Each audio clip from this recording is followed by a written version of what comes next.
Python adalah bahasa pemrograman tujuan umum yang ditafsirkan tingkat tinggi.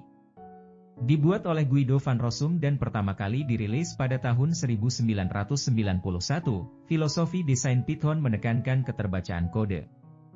Dengan penggunaan spasi putih yang signifikan, konstruksi bahasanya dan pendekatan berorientasi objek bertujuan untuk membantu pemrogram menulis kode yang jelas dan logis untuk proyek skala kecil dan besar. Python diketik secara dinamis dan pengumpulan sampah. Ini mendukung beberapa paradigma pemrograman, termasuk pemrograman terstruktur, terutama prosedural, berorientasi objek, dan fungsional. Python sering dideskripsikan sebagai bahasa, termasuk baterai, karena perpustakaan standarnya yang komprehensif.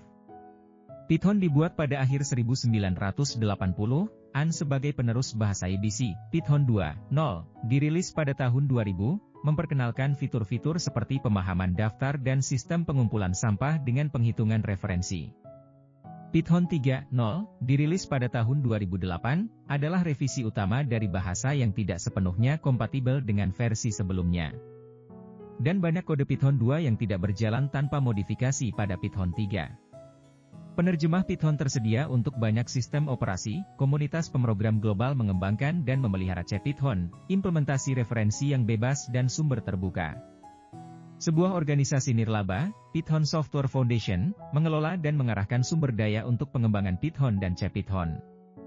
Python secara konsisten menempati peringkat sebagai salah satu bahasa pemrograman paling populer. ABC mampu menangani pengecualian dan berinteraksi dengan sistem operasi Amoeba. Implementasinya dimulai pada bulan Desember 1989. Van Rossum memikul tanggung jawab penuh atas proyek tersebut, sebagai pengembang utama, hingga 12 Juli 2018. Ketika ia mengumumkan liburan permanen dari tanggung jawabnya sebagai Benevolent Dictator for Life Python. Sebuah gelar yang diberikan komunitas Python kepadanya untuk mencerminkan komitmen jangka panjangnya sebagai pengambil keputusan utama proyek. Python 2.0 dirilis pada 16 Oktober 2000 dengan banyak fitur utama baru, termasuk pengumpul sampah pendeteksian siklus dan dukungan untuk Unicode. Tanggal akhir masa pakai Python 2.7 yang awalnya ditetapkan pada tahun 2015 kemudian ditunda hingga tahun 2020 karena sejumlah besar kode yang tidak dapat dengan mudah dilanjutkan ke Python 3. Python 3.6 tidak lagi didukung per 2021. Pada 2022, Python 3, 10, 4 dan 3, 9, 12 dipercepat dan begitu juga perilisan yang lebih lama termasuk 3, 8, 13, dan 3, 7. 13 dikarenakan banyak masalah keamanan pada 2022, Python 3, 9, 13 adalah versi 3, 9 terbaru, dan mulai sekarang 3, 9 hanya akan mendapatkan pembaruan keamanan. Python dapat digunakan di server untuk membuat aplikasi web. Python dapat digunakan bersama perangkat lunak untuk membuat alur kerja. Python dapat terhubung ke sistem database. Python juga dapat membaca dan memodifikasi file. Python dapat digunakan untuk menangani data besar dan melakukan matematika yang kompleks. Python dapat digunakan untuk pembuatan prototipe dengan cepat, atau untuk pengembangan perangkat lunak siap produksi. Python dapat digunakan untuk pengembangan web, sisi server, pengembangan perangkat lunak, atau membuat aplikasi, software. Python dapat membantu menyelesaikan persamaan matematika, pembuatan skrip sistem dan pemrograman mikrokontroler, MicroPython. Sekarang menurut Sololearn, Python adalah bahasa pemrograman yang populer, mudah dipelajari, dan sangat kuat, digunakan dalam pengembangan perangkat lunak dan web, ilmu data, pembelajaran mesin, dan banyak bidang lainnya. Dalam kursus ini, kita akan membahas konsep dasar Python, serta membangun proyek nyata dan memecahkan berbagai tantangan pengkodean. Sololearn sendiri adalah web atau aplikasi di mana kita bisa belajar bahasa pemrograman dengan mandiri. Di Sololearn kita mulai belajar bahasa Python dari hal yang paling dasar, yaitu menulis sintas, mengenal jenis variabel, mengenal tipe data, mengenal loops, menangani error. Juga terdapat praktek latihan studi case untuk yang versi pro. Kesimpulan, Python adalah salah satu bahasa pemrograman yang masih layak untuk digunakan untuk 10 tahun ke depan, dikarenakan pengembangannya Namun perlu diingat bahwa penulisan pemrograman sangat berpengaruh, entah itu indentasi, tanda titik koma dan yang lainnya. SoloLearn menjadi salah satu web untuk belajar bahasa Python secara mandiri.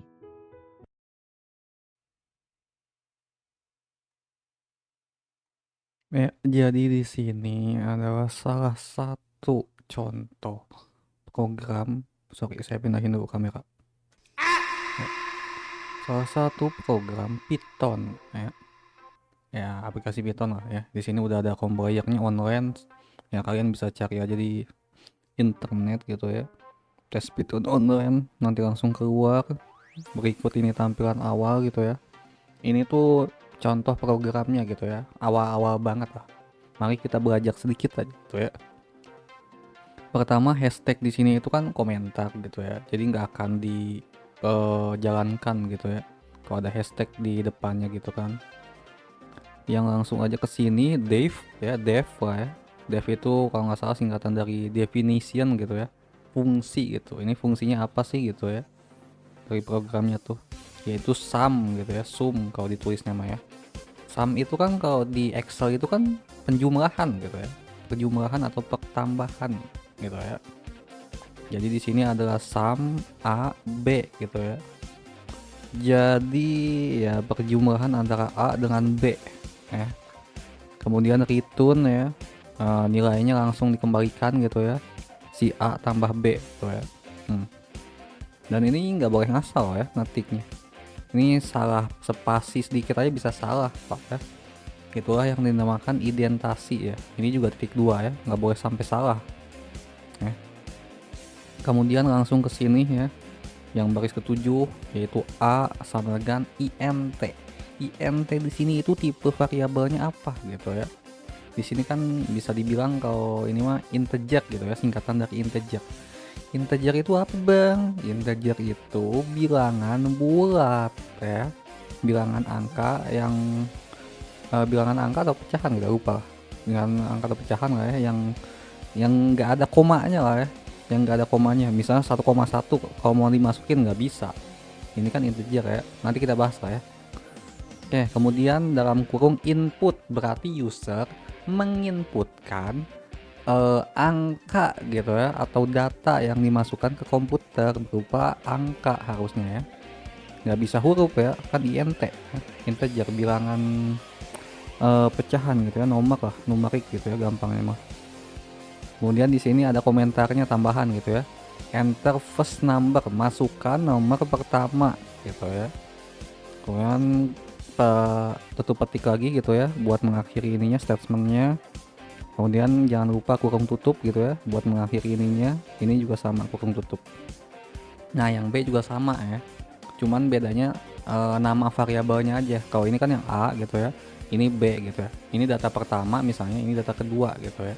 Sama sesuaiin kayak di sini gitu ya variabelnya. Terakhir print, artinya tampilkan ya. Kalau kalian mengeprint gitu kan, ada tuh tampilannya bang ya, seperti itu. Kemudian fsum gitu ya, fsum itu ya total akhirnya gitu ya, dari A dan B gitu ya, and B gitu ya, adalah gitu ya. Ya ini mah komentar aja sih ya. F-nya itu kalau nggak salah buat ngelurusin gitu, seingat aku mah ya. Yaitu hasil dari sum A dan B gitu. Nah, langsung kita jalankan misalnya ya. Oh, jalan di sini ya, di bawah nih.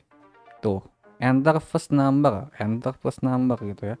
Masukkan angka pertama. Misalnya kita masukin angka 5 lah ya, 5.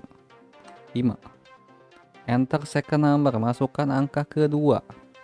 Angka keduanya misalnya 7 gitu ya. Nah, sum of 5 and 7, penjumlahan dari 5 dan 7 adalah 12 ya. Seperti itu kawan-kawan. Ini masih awal banget, masih dasar banget. Ini cuma langsung dari compiler online gitu ya. Kalau ada project tentang statistika kayak gitu, nggak mungkin di online mungkin ya. Kalau di online mungkin ya harus ada web server juga gitu ya buat nampilin segalanya lah ya. Oke, itu aja paling ya yang bisa saya sampaikan. Terima kasih telah menyaksikan. Waktunya 5 menit nggak ngapa-ngapain.